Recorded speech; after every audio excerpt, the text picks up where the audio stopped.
Halo teman Allianz, selamat datang di Walk the Talk with Allianz. Kali ini bersama saya Hilbram Dunar. Di sini kita tidak hanya berbincang, namun juga mengajak Anda untuk melakukan aksi nyata dengan menggunakan produk-produk dari Allianz Indonesia untuk meningkatkan literasi keuangan, di mana Walk the Talk with Allianz juga merupakan bagian dari acara Bulan Inklusi Keuangan atau BIK 2020 yang diselenggarakan oleh Otoritas Jasa Keuangan atau OJK.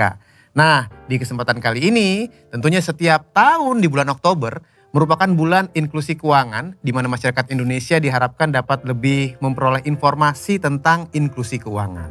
Tahun 2020 ini, OJK bersama dengan industri jasa keuangan mengadakan virtual expo dalam rangka bulan inklusi keuangan di 2020 dan juga mengajak seluruh masyarakat Indonesia untuk berpartisipasi sehingga memahami akan pentingnya inklusi dan juga literasi keuangan. Sebagai salah satu bentuk pengembangan produk keuangan, Allianz Indonesia pun mengeluarkan beragam produk keuangan berbasis syariah. Salah satunya adalah fitur wakaf yang kini dapat dilakukan dengan mudah. Nah, kali ini kita akan membicarakan seberapa penting sih untuk kita menggunakan produk keuangan berbasis syariah termasuk wakaf.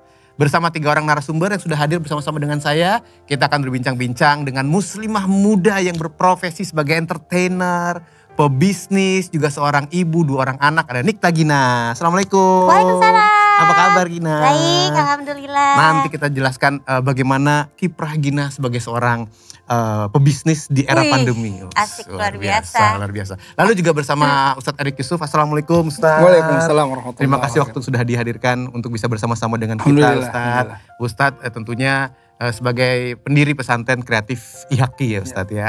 Dan juga tentunya bersama Bapak Yoga Prasetyo selaku pimpinan unit syariah Allianz Life Indonesia. Ya. Assalamualaikum Pak Yoga. Waalaikumsalam warahmatullahi Apa kabar? Alhamdulillah baik Mas Ilbram. Baik, kalau kita semua dalam kondisi baik, kita tanya ke Gina.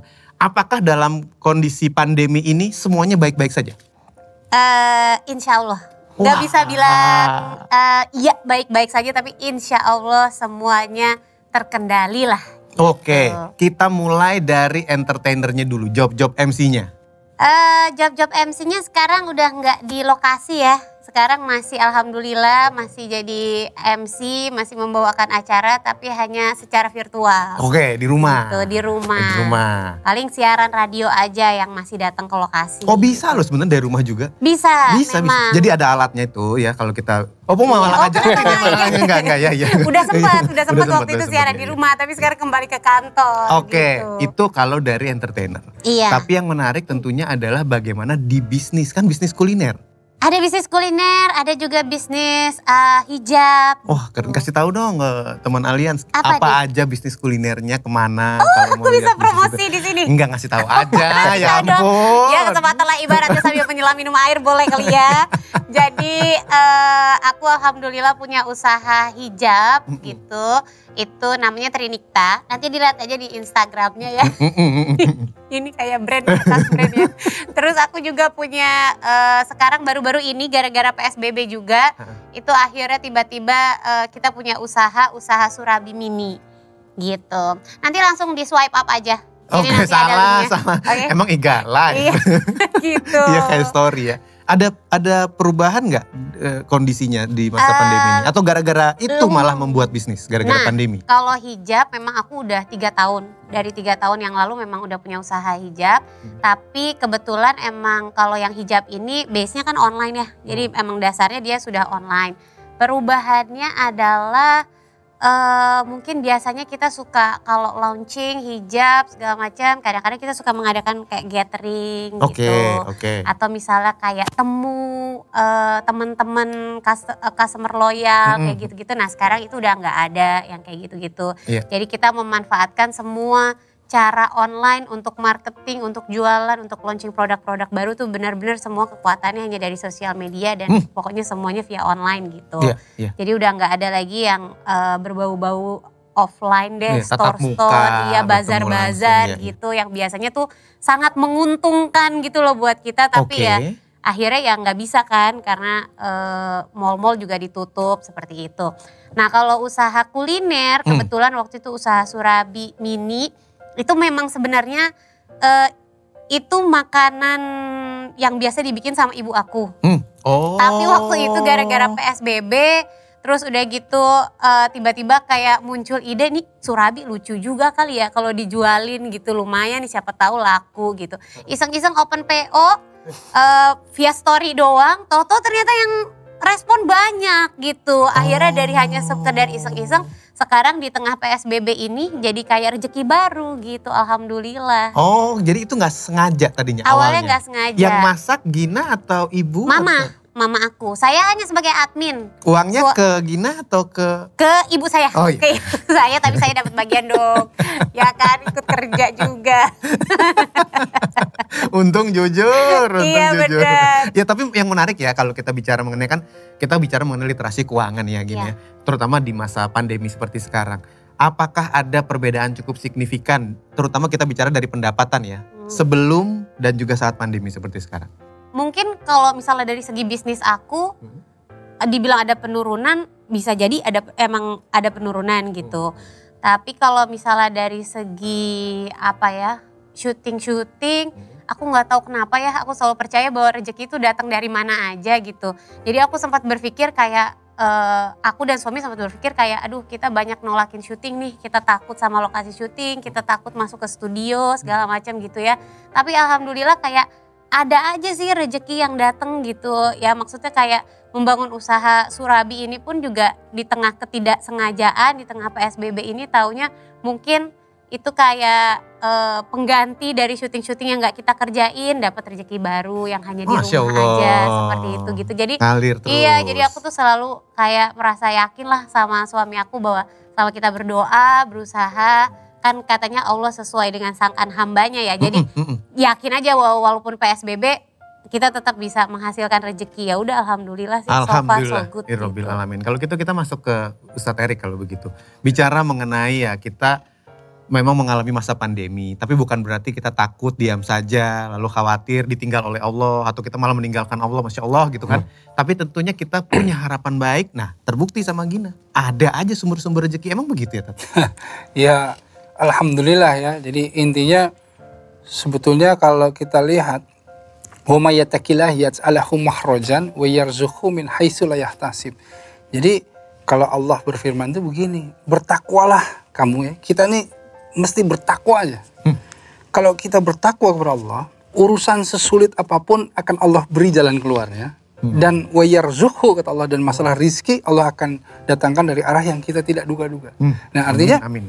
dalam kondisi apapun, mau pandemi atau tidak, kesenangan atau kesedihan, kita harus masuk ke dalam keistiqomahan, ketakwaan kepada Allah. Kayak tadi nih ya, Gina tadi alhamdulillah ya kalau kita dengar betapa berusaha terus ikhtiar, yang penting yakin ya, yakin kepada Allah bahwa Allah yang memberikan rezeki, Allah Ar-Razzaq. Nah usahanya bisa apapun tuh, tiba-tiba ada ilham ide gitu ya, wah surabi mini lah atau surabi nanti maksi lah nanti lama-lama gitu. Nah ini kan itu kalau alam Islam ya, tapi artinya jalan apapun nggak diduga, Asal mana ada halal. yang menduga. Asal pertama itu halal thayyiban tadi. Intinya ke sana. Jadi kita yakin, tetapi bukan yakin tidak berusaha gitu. Kita harus optimalkan yang namanya ikhtiar atau usaha kita, baru kemudian serahkan. Jadi fa idza azamta fatawakkal 'ala Allah. Kadang-kadang orang langsung udahlah tawakal aja sama Allah, tapi tanpa usaha. Nah itu nggak bisa tuh. Cuma nunggu aja. Ya cuma nunggu aja lah, nggak bisa. Kita harus menjemput itu.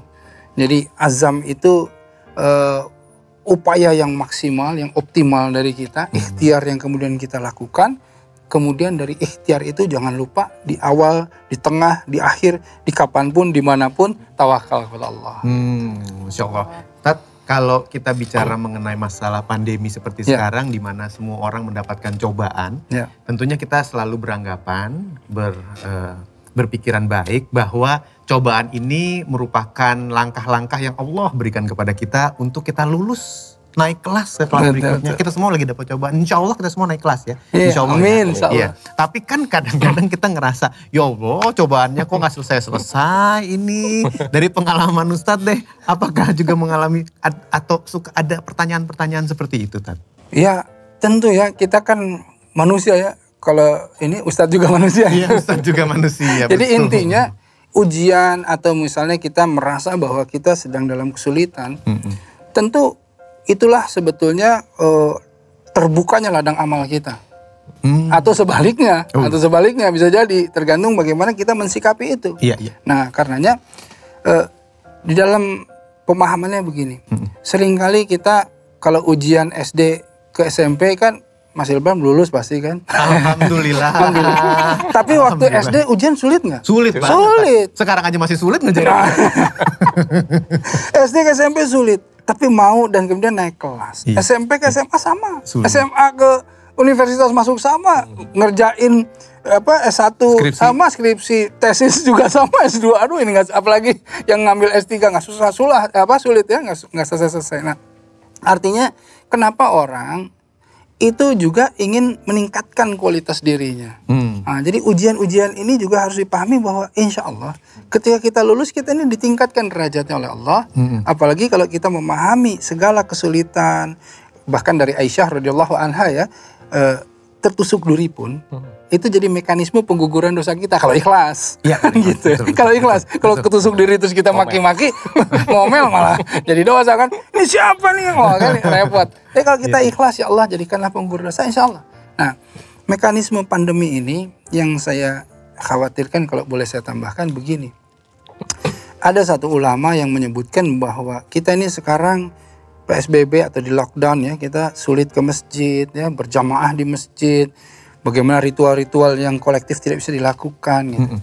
Yang kita khawatir itu Allah seakan-akan memberikan kepada kita teguran bahwa jangan kamu datang ke rumah saya dulu, kuatkan keimanan kamu di rumah-rumah kamu, salat di rumah-rumahmu, Jumatan di rumah, semuanya di rumah, dan setelah itu insya Allah pandemi kemudian keluar, kita juga boleh kemudian kembali ke rumah Allah. Itulah yang menyedihkan buat kita. Jangan-jangan ya Allah, ini keimanan kita seperti apa menghadapi pandemi, bukannya kemudian kita mau berubah menjadi yang lebih baik, malah kemudian suudzon pada Allah, kan itu yang ngeri. Nah, makanya perlu positive thinking kayak Ginan tadi, kayak Mas Ilbam, gimana caranya supaya pandemi malah kita dapat advantage-nya gitu. Kalau bicara mengenai positive thinking, salah satunya ke Gina ya, juga tentunya ke anak-anak. Nah, kan kita harus ngejaga ini, ya anak-anaknya tetap bisa juga berpikir positif, tetap bisa riang. Terus kalau kita memperhatikan mengenai keuangan juga harus bisa diatur ke anak-anak. Gina gimana? Kalau aku sih pribadi, anak-anak aku kan masih kecil-kecil ya. Yang satu umur 4, yang satu umur 2. Jadi kalau disuruh memanage keuangan tampaknya kalau mandiri belum bisa ya. Iyalah. Dirobek-robek nanti uangnya. Tapi dari kecil aku sudah mengajarkan. Jadi aku punya celengan kecil-kecil. Jadi aku sudah memulai mendoktrin ya, atau memberikan input-input supaya masuk ke alam bawah sadarnya dia bahwa kayak kita tuh harus hemat, harus menabung seperti itu. Jadi dimulai dari dia punya celengan gitu, celengan yang lucu-lucu yang bisa dia buat mainin juga, tapi juga diisi gitu. Jadi kayak sesimpel aku tuh misalnya kayak ke minimarket. Kalau ke minimarket kan pasti anak kecil nggak mungkin kalau nggak minta ya, pasti ada aja yang diambil, entah coklat, entah permen atau apapun itu. Nah dia tuh kalau yang gede tuh udah mulai punya keinginan kayak aku yang bayar sendiri gitu. Nah jadi dia yang kasih ke hebat, mbaknya segala macem, terus pasti kan nanti dapat kembalian atau apa. Nah di situ aku ajarin, ini nanti uang kembaliannya dimasukin ke celengannya Uta sama Uti ya, gitu. Nanti kita kumpulin sampai banyak gitu. Uta mau beli apa? Misalnya aku tanya gitu. Dia suka banget sama mainan kayak misalnya ekskavator gitu. Uta mau ekskavator. Nah nanti Uta bisa beli sendiri nih. Tapi kita kumpulin dulu di dalam sini. Jadi nanti kalau Uta pergi-pergi atau apa, terus habis itu belanja ada kembali masukin. Nanti kalau Uta dapat uang atau rezeki gitu ya. Kayak misalnya kalau habis syuting sama aku kan pasti kan ada budgetnya. Jadi kayak seolah-olah pura-puranya. Nih dari Uta tadi syuting, masukin ke celengan misalnya kayak gitu. Jadi dia udah tahu nanti kalau mau beli ekskavator, celengan aku harus penuh dulu baru bisa. Jadi Berarti kayak gitu. diajarin nilai ya, value dari uang tersebut gitu. nilainya. Tentunya itu juga secara tidak langsung mengajarkan anak untuk menghargai uang dan punya rencana masa depan. Bicara rencana masa depan buat Gina sendiri, apakah juga sudah ada produk-produk rencana keuangan masa depan yang dipilih khususnya yang berbasis syariah? Alhamdulillah, jadi kebetulan aku itu kan secara pribadi itu kan aku anaknya boros ya. Sampai akhirnya begitu aku punya uang sendiri di tahun 2000 berapa ya, aku mulai kerja 2003, itu udah mulai menabung gitu. Tapi karena ya itu punya perasaan kayak tabungan saya banyak nih, jadi bisa beli ini lumayan di umur segitu, kayak udah dikaruniakan rezeki yang lumayan gitu dari Allah, kayak wah bisa beli ini, bisa punya. Nah sampai akhirnya di satu titik aku merasa kayak wah kalau aku begini terus nanti aku nggak punya tabungan nih buat masa depan. Akhirnya di tahun 2005 apa 2006 kebetulan aku punya senior, beliau adalah seorang financial planner. Akhirnya dari tahun itu aku konsultasi sama beliau. Akhirnya sekarang aku punya perencanaan keuangan yang menurut aku itu sudah ada pos-posnya masing-masing. Yang sudah disesuaikan dengan target-target masa depan aku mau seperti apa gitu.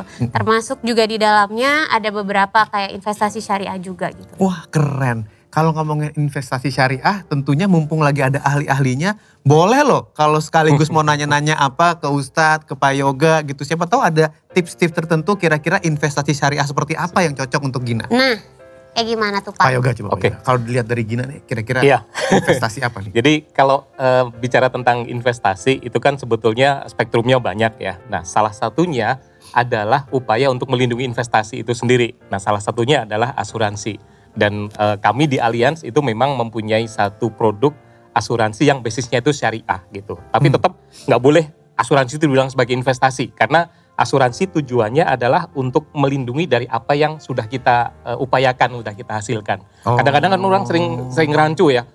Mengatakan asuransi itu investasi gitu. Memang ada asuransi yang di dalamnya ada komponen investasi. Betul. Jadi sekaligus gitu. Itu untuk alasan kemudahan gitu. Tapi sebetulnya tujuannya adalah itu. Jadi untuk memproteksi apabila terjadi risiko atau musibah pada diri kita. Nah itu sebenarnya fungsinya seperti itu.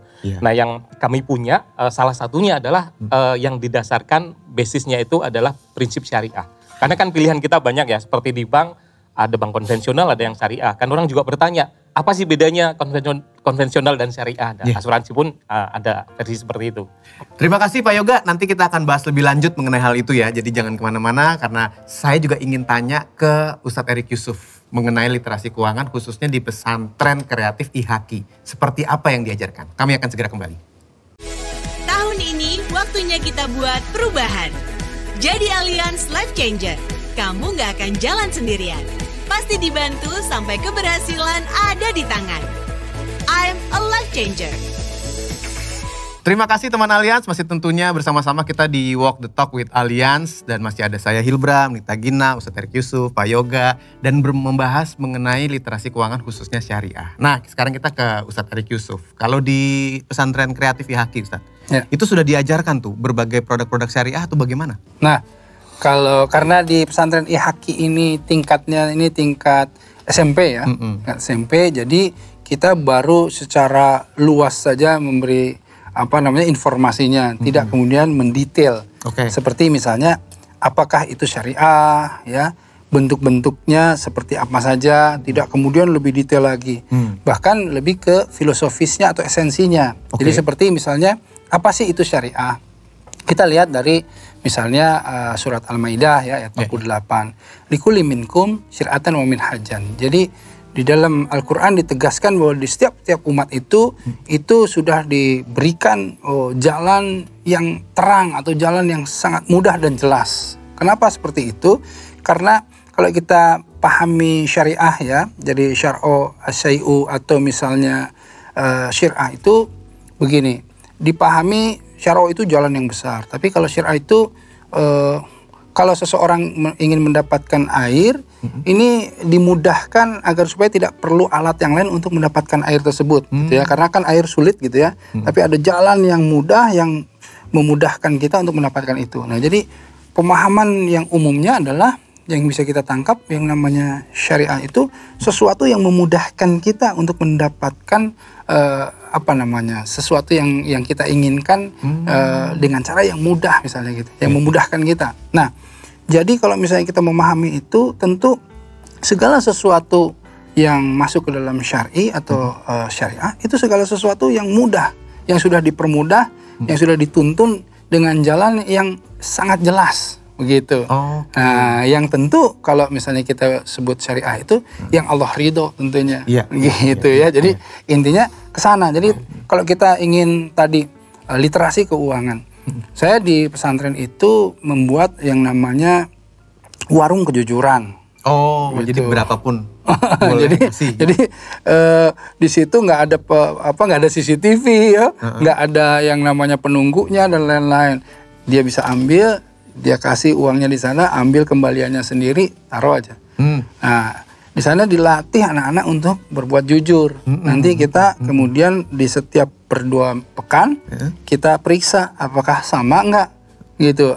Yang keluar dengan yang masuk nih, uang yang masuk. Nah, kalau enggak, nanti kita panggil semuanya, kemudian kita berikan tadi pemahaman tentang permasalahan esensi-esensi syariah.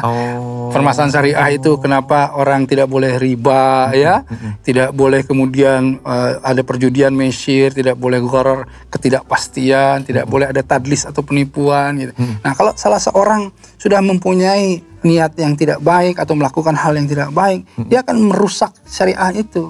Nah, jadi kesepakatan masuk ke dalam syariah tadi akan rusak. Nah, hanya karena satu orang nih. hanya karena satu orang, jadi rusaklah semuanya. Karena kan hasilnya tidak sama. Nah, intinya kita melatih anak-anak, melatih diri kita sendiri untuk masuk ke dalam kejujuran. Nah, jadi kalau kita mau bicara syariah, tentu aturan, tata cara, dan lain-lain sudah baik. Tapi bagaimana si pelakunya nih? Kembali ke orangnya. Kemana ke orangnya? Mau nggak melakukan itu dengan baik gitu? Iya, tapi Tat, kalau kita bahas mengenai bagaimana mengelola keuangan khususnya secara syariah ya, berdasarkan junjungan kita dari Rasulullah, apakah sudah ada yang cerita dulu Rasulullah seperti apa ketika mengatur keuangannya? Karena kan beliau tuh sangat teliti kan. Oh, sangat ya. Jadi begini, dari awal ketika ke Madinah. Ya, jadi kalau di Makkah itu kan masalah tauhid semua ya. Urusan tauhid 13 tahun itu digodok semua. Masuk ke dalam Madinah, kenapa Rasulullah SAW itu pertama mendirikan masjid, yang kedua kemudian mendirikan pasar. Berdagang.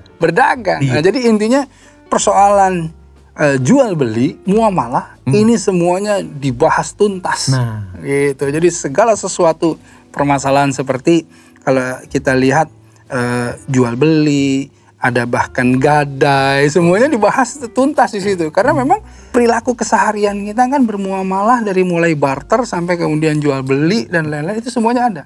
Sampai kalau kita bahas tadi permasalahan asuransi, tentu asuransi syariah pun dibahas secara tuntas kemudian di dalam permasalahan-permasalahan syariah. Jadi yang tadi yang disebutkan ya, kenapa masuknya asuransi itu bukan investasi? Ya, sebetulnya asuransi syariah, spiritnya atau semangatnya asuransi syariah itu ada yang disebut dengan takmin, ya, disebut juga dengan takaful, ya, dan tadamun. Artinya takmin ini apa? Memberikan perlindungan. Jadi kalau misalnya tidak memberikan perlindungan karena orang-orang mengumpulkan dana dengan tabaru atau hibah gitu ya, mengumpulkan dana untuk apa? Untuk memberikan perlindungan kepada kita dan yang lainnya. Kemudian namanya takaful itu lebih dari sekedar ta'awun itu tolong menolong. Ya, tetapi kalau takaful itu lebih dari sekedar tolong menolong, karena apa? Dia mengambil resiko dari orang tersebut. Jadi kalau dalam bahasanya takaful itu saling memikul beban. Kebayang nggak? Jadi kalau misalnya saya tolongin kamu, oke, karena saya tidak berbeban nih ya, tolongin. Tapi kalau kita sudah lebih dari menolong itu mengambil bebannya dia. Ya kan? Jadi saling ada lebih lagi. Iya, ada lebihnya. Takaful. Jadi kalau misalnya dalam kondisi musibah, kondisi bencana, pandemi dan lain-lain, kemudian kita takaful saling memikul beban. Saya susah, tapi saya tolongin kamu karena kamu lebih prioritas untuk ditolong. Nah, itu Allahu Akbar ya kalau misalnya dalam sistem. Nah, jadi syariah itu seperti itu. Asuransi syariah itu spiritnya tolong menolong, ta'awun tadi, takaful tadi, saling memikul beban. Dengan ini semuanya tentu sangat berbeda dengan makosid syariah atau tujuan kalau ini jelas tujuan syariah, kalau ini tujuan dari konvensional misalnya yang ingin keuntungan dan lain-lain, itu berbeda akhirnya. Makanya bukan investasi loh ya sebetulnya, ini adalah perlindungan. Iya, tapi justru semakin menenangkan dan semakin menguntungkan dong Ustaz. Tentu, karenanya saya kalau boleh menyampaikan ke teman aliansi ini, masalah syariah ini sedang booming di seluruh dunia. Di seluruh dunia. Jangan kita berpikir syariah ini hanya untuk orang muslim saja. Oke. Karena asuransi atau perbankan syariah, ekonomi syariah, ini justru membuat ekonomi atau perbankan ini menjadi lebih stabil. Kenapa lebih stabil? Dia lebih secure dari sistemnya. Nah, jadi di dunia kalau kita lihat faktanya di Eropa, masuk ke Amerika, semua sudah kemudian syariah. Kita lihat aja bank-bank di Indonesia yang bukan bank Islam, ya, tapi bikin syariahnya juga. Betul. Kenapa seperti itu? Karena lebih secure, gitu, lebih aman, gitu. Nanti bisa dijelaskan sama Pak Yoga kenapa lebih aman. Tapi intinya, artinya syariah ini sistem. Nah, kalau sebuah sistem itu kemudian seperti makanan halal, ya, halal food. Iya. Di Amerika misalnya salah satunya mereka menggemari halal food. Kenapa? Karena mereka yakin bahwa ini makanan yang sehat dan bersih. Kalau kita kan halalan toiban, ada unsur ukhrawinya, unsur akhiratnya. Betul. Kalau mereka urusan dunianya saja sudah dijamin. Untuk kesehatan. Untuk kesehatan. Seperti tadi, ekonomi, urusan dunia mereka terjamin lebih aman. Iya. Kalau kita ada unsur yang lain selain itu, ukhrawinya. Iya, Karena ini insya Allah dapat nilai tambah. itu, insya Oke, ke Pak Yoga kalau gitu. Ketika tadi berbicara mengenai ini dipergunakan di mana-mana, memang sudah semakin masif ya Pak ya? Iya, jadi di Allianz sendiri kalau dibandingkan ya antara produk yang konvensional kalau pakai istilah itu dengan yang syariah, itu syariah komposisinya sudah sekitar 20% Mas Hilbram. Oke. Jadi dan ini Naik terus. semakin meningkat dari tahun ke tahun semakin meningkat. Mungkin kalau boleh saya cerita sedikit mengenai mengapa Allianz mempunyai produk-produk asuransi syariah, itu sebetulnya nyambung dengan yang tadi disampaikan oleh Pak Ustadz. Yeah. Dan nyambung juga dengan yang disampaikan oleh Mbak Gina tadi. Kan beliau bilang tadi punya Surabi Mini itu nggak sengaja. Nah kalau di syariah nggak mungkin nggak sengaja, memang sengaja. Oh. Sengaja punya produk asuransi syariah karena dua alasan. Alasan yang pertama adalah pasti karena penduduk Indonesia mayoritas itu Muslim. Terbesar di dunia Iya, malah. terbesar di dunia. Artinya kalau kita bisa mempunyai produk yang sesuai dengan keyakinan mereka yang Muslim, pastinya menjadi produk yang akan menjadi prioritas. Betul. Yang kedua yang tadi disebutkan oleh Pak Ustadz, bahwa secara global itu memang ada tren halal.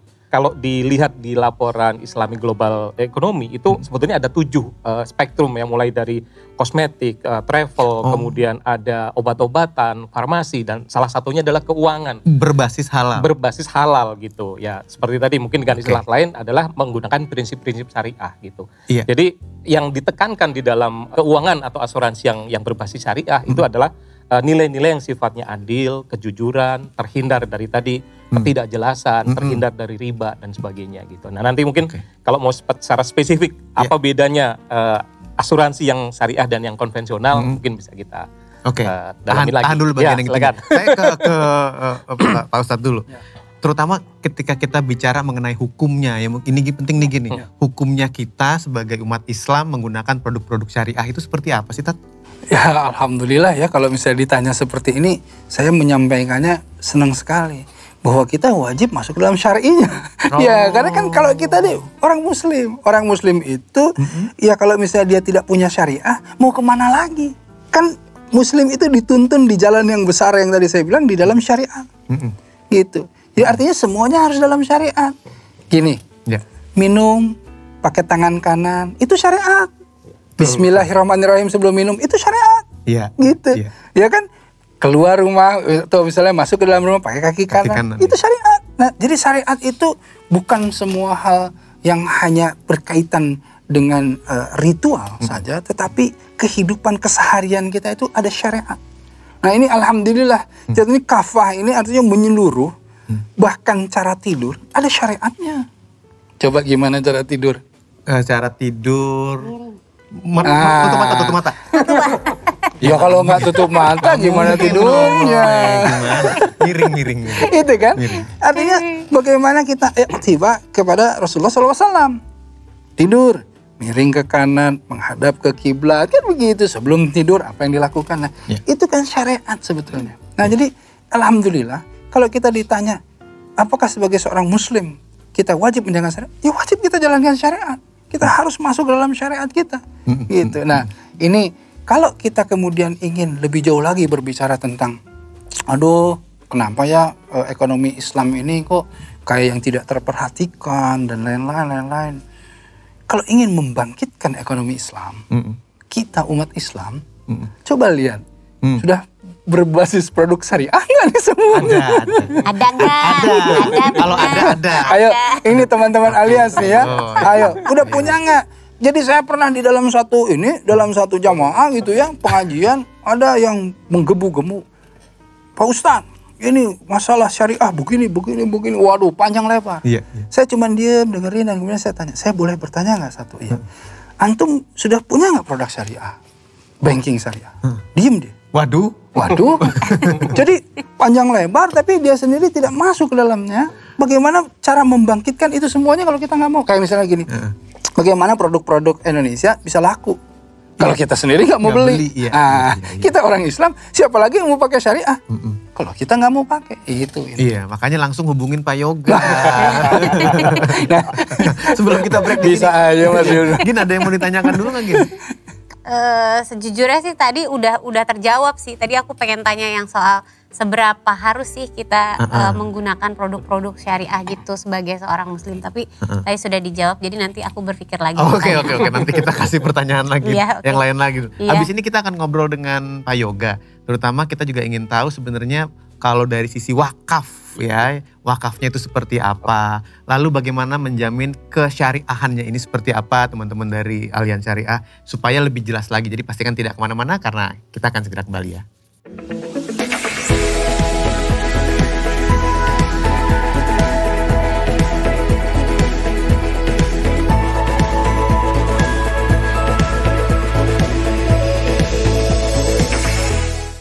Teman Allianz, kita lanjutkan lagi Walk the Talk with Allianz, membahas mengenai Allianz Syariah. Kali ini khususnya lebih ke wakafnya akan seperti apa. Udah punya pertanyaan? Udah. Nanti tahan. Oke, baik, gak Ya, Nikta Gina tahan dulu. Iya. Kita ngobrol ke Pak Yoga Prasetyo kali ini mengenai produk-produk yang dikeluarkan oleh Allianz Syariah. Apa saja produk-produknya dan bagaimana mendapatkannya? Oke. Tadi ada pertanyaan wakaf, itu mungkin nanti saya urutkan dulu ya. Yeah. Yang pertama mengenai produk asuransi syariah itu dulu sendiri. Jadi menyambung juga tadi yang disampaikan oleh Ustadz Erik Yusuf, produk asuransi syariah itu adalah produk asuransi yang didasarkan terutama akadnya itu sesuai dengan prinsip-prinsip syariah. Kan orang mungkin nanya, emang bedanya apa sih? Toh ujung-ujungnya kan sama juga, misalkan saya taruh uang kemudian saya dapat manfaat gitu ya. Nah, bedanya yang paling utama adalah kalau dengan produk asuransi yang sifatnya konvensional itu akad atau perjanjiannya itu antara dua pihak, Mas Hilbram. Pihak saya sebagai nasabah, contohnya misalkan pihak Mas Hilbram sebagai perusahaan, Betul. Perusahaan asuransi. Iya. Jadi saya membayar uang untuk suatu saat kalau terjadi risiko yang terjadi pada diri saya, maka Mas Hilbram bayar saya. Iya, betul. Ini kan transaksional jadinya. Iya. Nah, secara hukum Islam mungkin bisa diperdalam lagi atau mungkin diperjelas lagi. Itu ada unsur-unsur yang tidak dibolehkan di sana. Kenapa? Karena yang ditransaksikan secara jual beli itu kan harus sesuatu yang jelas, sesuatu yang tidak ada unsur riba, sesuatu yang tidak ada unsur untung-untungan. Nah, kalau tadi transaksi seperti tadi, saya punya resiko. Resikonya kan nggak jelas sebetulnya kapan kejadiannya, ya kan? Betul. Kemudian di sana juga ada faktor untung-untungan, ya kan? Resikonya saya kejadiannya kapan, kemudian nanti pada saat kejadian seberapa besar kerugian dan sebagainya. Karena sifatnya transaksional gitu. Nah, asuransi syariah ini hadir sebagai solusi untuk membuat akad atau perjanjian yang tadi tidak diperkenankan di dalam keyakinan Muslim itu ada jalan keluarnya. Gimana? Nah, jalan keluarnya gini, hubungan atau akad yang terjadi itu bukan jual beli antara saya dengan perusahaan, tetapi akadnya adalah saya dengan semua peserta. Contohnya ya, misalkan kita semua berempat di sini, kita sepakat nih bahwa kita akan menghibahkan atau mendonasikan satu jumlah uang tertentu untuk disimpan di satu tempat. Nah, kalaupun nanti tempat ini uang ini dikelolanya oleh perusahaan nggak pernah memiliki uang ini. Nah, kita udah berjanji berakad. Kalau nanti salah satu di antara kita terkena musibah seperti yang diperjanjikan, maka dari sinilah diambil untuk diberikan sebagai santunan. Nah, itu beda utamanya itu. Jadi uang inilah yang tadi disebut sebagai, mungkin kalau istilah teknisnya sebutnya pool fund, atau kalau dalam istilah asuransi syariah ini adalah dana tabaru. Jadi dana ini tidak pernah menjadi milik perusahaan. Nah, terus perusahaan mengelolanya bagaimana? Nah, atas dasar kesepakatan tadi, maka kita bersepakat. Akad yang kedua, ini akad pertama kan akad saling berjanji untuk menghibahkan dana untuk tolong-menolong atau tadi takafuli atau saling menjamin tadi, berbagi resiko tadi. Akad pertama. Akad yang kedua adalah kita sepakat bahwa ini dititipkan kepada perusahaan asuransi, dalam hal ini Allianz. Nah pastinya untuk menitipkan maka kita harus memberikan semacam fee untuk pengelolaan. Itu yang disebut sebagai ujroh.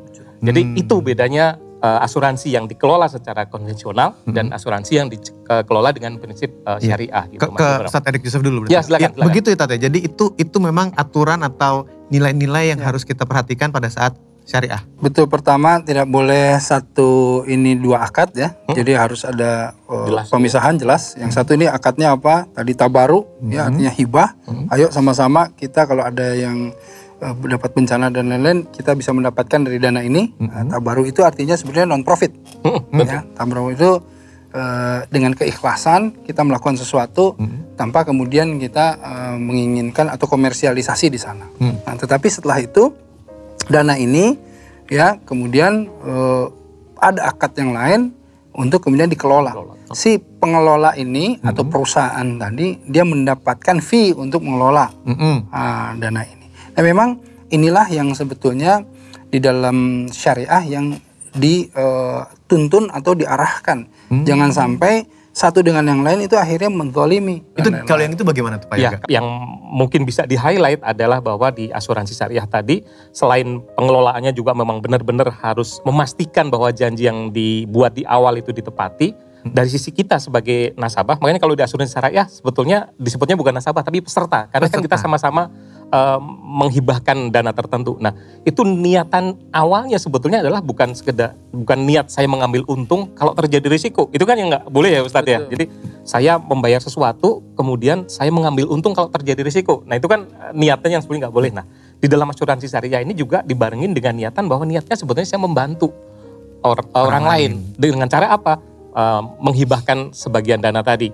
Nah, ketika nanti akan ada yang mengalami musibah, maka dana inilah yang dipakai untuk membantu. Jadi sebetulnya itu mekanisme yang menurut saya sih sangat indah ya, karena di satu sisi kita mengikhlaskan sesuatu untuk membantu orang lain, tapi pada satu saat yang sama kita juga ada kemungkinan juga bisa mendapatkan bantuan di situ, meskipun motivasinya bukan semata-mata saya bayar 10.000 bisa dapat 5 juta. Nah itu yang disebut tadi ada unsur riba, ada unsur itu. Nah makanya tadi itu dihilangkan dengan akad yang akadnya itu adalah akad hibah. Iya. Nah sekarang kita masuk ke fitur wakaf di Allianz Syariah. Itu apa sih maksudnya? Jadi gini, fitur wakaf itu sebetulnya kita mulai dari istilah wakaf dulu ya. Saya mungkin sedikit memberikan penjelasan, tapi pastinya Pak Ustadz mempunyai penjelasan yang lebih kompleks lagi. Tapi intinya adalah wakaf itu kan menahan ya, dari arti katanya adalah menahan harta untuk digunakan demi kemaslahatan. Betul. Dan ada prinsip tertentu di dalam wakaf. Pertama adalah harta atau barang yang diwakafkan itu dia harus ada nilainya. Kemudian yang kedua dia harus jelas berwujud. Dan yang ketiga itu sudah dikuasai atau menjadi milik orang tersebut yang mewakafkan. Nah, selama ini orang mengenal ketiga prinsip tersebut hanya ada dalam bentuk yang sifatnya kebendaan. Misalkan contohnya saya punya uang mewakafkan, beli tanahnya diwakafkan. Betul. Berarti kalau untuk berwakaf sebesar misalkan nilai tanahnya taruhlah misalkan 500 juta. Saya harus punya uang 500 juta. Ya kan? Nah, di dalam asuransi syariah itu berdasarkan fatwa MUI nomor 106 tahun 2016 itu sudah diperbolehkan ada komponen di dalam asuransi yang dimungkinkan untuk diwakafkan. Jadi kalau secara lengkap sebetulnya di sana disebutkan ada 3. Ada asuransi sebagai produk wakaf itu sendiri. Kemudian yang kedua ada dana yang memang dikumpulkan sebagai tabaruk fund untuk wakaf gitu ya. Tapi kalau yang tadi relevan dengan pertanyaannya Mas Hilbram adalah di dalam produk asuransi itu ada fitur wakaf. Jadi harus ditekan di sini adalah fitur wakaf yang ditempelkan. Ya. Nah ini yang saya jelaskan begini. Dengan penjelasan wakaf seperti tadi artinya kalau saya sebagai peserta asuransi syariah sudah mempunyai polis. Berarti setiap bulan kan saya memang harus menghibahkan dana tertentu. Betul. Yang suatu saat kalau terjadi risiko saya akan mendapatkan santunan. Nah fitur wakafnya adalah santunan ini boleh tidak hanya diberikan kepada keluarga, tetapi juga diwakafkan. Cukup jelas ya.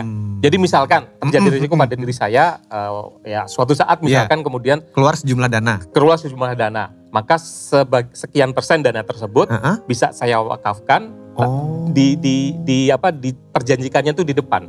Iya. Bahwa saya akan menunjuk suatu saat ahli waris yang menerima dana tersebut, dia akan mewakafkan kepada lembaga wakaf atau namanya nazir. Iya. Gitu. Oh. Gitu. Jadi uang santunannya tadi. Tapi itu memang harus ada mekanismenya, akadnya juga memang harus jelas. Jadi kalau waktu saya berniat wakaf kan sebetulnya uangnya belum ada kan ya. Wakafnya baru nanti terjadi setelah terjadi apabila terjadi sesuatu. Apabila terjadi sesuatu, kemudian nanti dana tersebut dimiliki oleh ahli waris. Nah, ahli warisnya ini yang nanti akan membuat ikrar wakaf.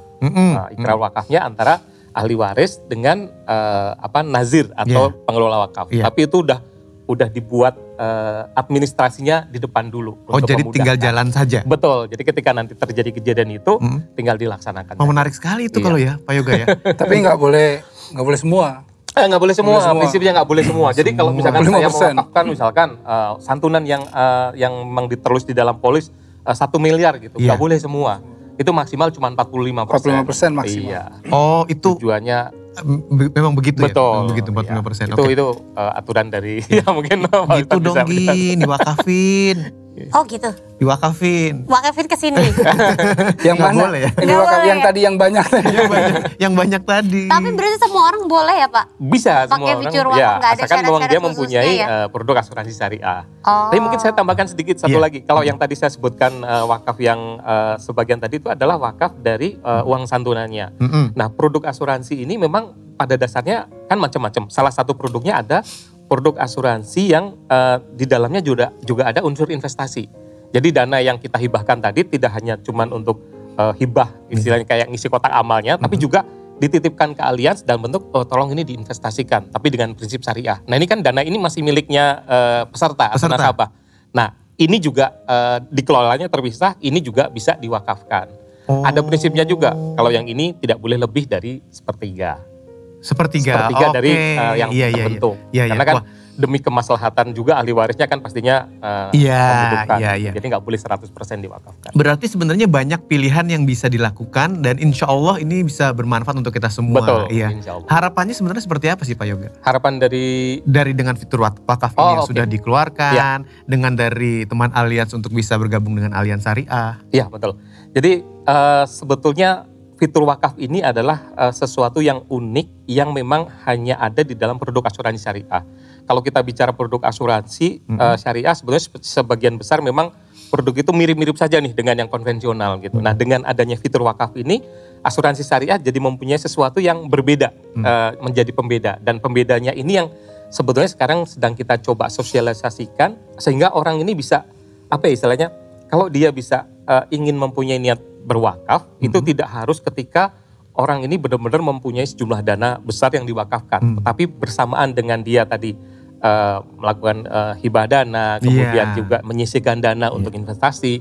Nah, ketika dana ini terkumpul itu bisa diwakafkan dan nilainya juga cukup signifikan. Gitu. Iya.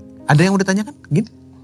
Tapi nggak mesti ada resiko dulu kan Pak sama orangnya baru dananya bisa keluar kan? Ada dua. Jadi kalau yang diwakafkan adalah betul ya. Kalau yang diwakafkan adalah bagian dari santunan, bagian dari santunan berarti itu harus memang terjadi setelah diwakafkan setelah ada risiko. Tetapi kan ada komponen yang memang dititipkan kepada perusahaan asuransi sebagai bagian dari investasi. Nah, kalau yang ini boleh gitu. Itu Ustadz berarti pahalanya berlipat ganda terus dong? Insya Allah. Jadi intinya kalau kita lihat mendala ala khairin falau misru ajru failihi. Barang siapa yang menunjukkan kebaikan dia akan mendapatkan pahala yang sama dengan yang mengerjakannya. Kita ini insya Allah kan kita menunjukkan kebaikan nih. Ayo masuk syariah, ayo segala macam gitu. Ini semua sampai kameramennya semua di sana. Kalau ada orang yang terinspirasi dan melakukan kebaikan, dapat tuh pahalanya insya Allah. Amin. Jadi akan mengalir terus. Yang namanya kebaikan itu kalau di sisi Allah itu dia tidak akan berhenti. Karena kebaikan, satu kebaikan itu akan membawa kepada kebaikan yang lain. Iya. Gitu. Sebelum saya tutup ada lagi yang ditanyakan ke Ustadz boleh, ke Pak Yoga boleh. Jadi kayak host ya aku ya. Dulu lah, seperti sudah terjawab pertanyaan dari aku ya. Udah semua ya kalau gitu ya. Oke, saya ada yang nanya kalau gitu terakhir ke Pak Yoga. Terakhir aja. Apa syaratnya kalau teman Allianz ingin bergabung untuk punya fitur wakaf di Allianz Syariah? Untuk fitur wakaf itu kalau spesifik untuk punya fitur wakaf ya syarat pertamanya memang dia harus menjadi nasabah atau menjadi peserta dari polis asuransi syariah Allianz ya. Jadi ketika nanti diproses administrasinya di depan nanti ada semacam akad atau semacam janji bahwa sekian persen dari uang santunan yang akan diwakafkan. Gitu. Jadi syaratnya itu mempunyai polis asuransi syariah dari Allianz. Oke, baik. Terima kasih kalau gitu Pak Yoga. Gimana rasanya? Apa setelah mendengar banyak penjelasan dari Ustadz dan juga Pak Yoga? Masya Allah luar biasa. Kalau nggak jadi boleh Pak. Kalau nggak jadi apa? Misalnya nggak jadi deh fitur wakafnya gitu. Aku nanya lagi sih. Benar. Iya. Misalnya udah di akad awal udah tanda tangan nih setuju. Atau kayak kayaknya nggak jadi deh. Kenapa gitu. nggak jadi? Ya, memang siapa tahu ada siapa tahu, ya kebutuhan, tadi. ada kebutuhan. Betul. Ada Jadi itu kan namanya akad yang memang harus dibuat dan disepakati bersama di awal ya. Iya. Dan dalam perjalanannya sepanjang ini misalkan masih memungkinkan, artinya resiko belum terjadi, sesuatu belum berubah, secara administratif itu bisa diubah. Misalkan wakafnya tadinya ditunjuk nazir A, pindah ke B, atau mungkin malah kemudian dibatalkan dan sebagainya, secara administratif itu masih memungkinkan. Iya. Gitu. Makanya sini aja.